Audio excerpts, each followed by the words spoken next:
Hello guys, naata diri para mag-discuss sa mga dula sa mga bata o mag-discuss ta sa ilang mga pros and cons.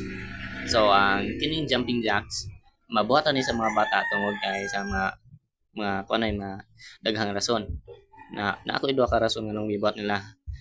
Usa ka rason kay ilang nakitaan sa video sa YouTube or nakita na nila sa ubang tao nya ilang gisuon.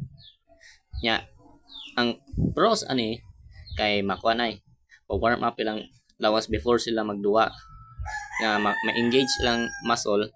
So para igduwa nila dili kay sila matagaan og cramps, ma-sprain sila kay nakuan ilang TL sa cramps. So daghan kinig makuano mahatag sa lawas sa bata. So mas better kung mabuhat yun sa mga bata. Pero ang cons nun na ni ay well ang konsa ni kay sa sige naglate layat makdan po lagi sila energy di sa kibaw mo kano sa mo stop kano sa mo ay unsa ka kusog yung layat na may ubang bata nga ganahan jud magpasikat kanang kusgon jud nila ilang layat mao po na ilang ano kadagmaan kay iglayat nila itupo na di sila kasuporta sa ilang kuno kabugaton. Mao na ang pros and cons sa jumping jack.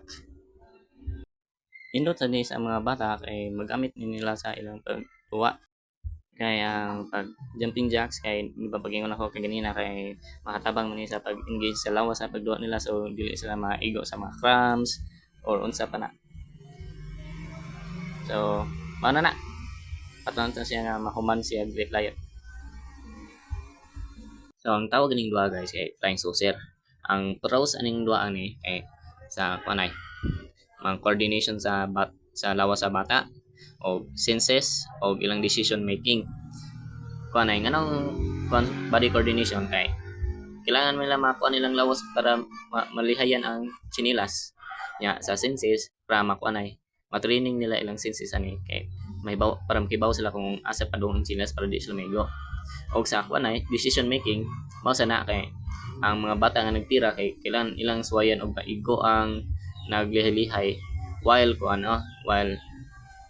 walay makuha na dili dili sila makuha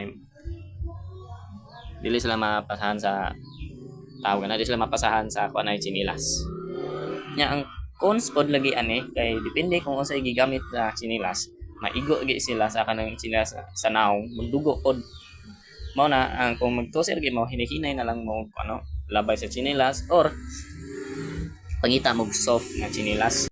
So mao na ni guys. Salamat sa pagpaminaw o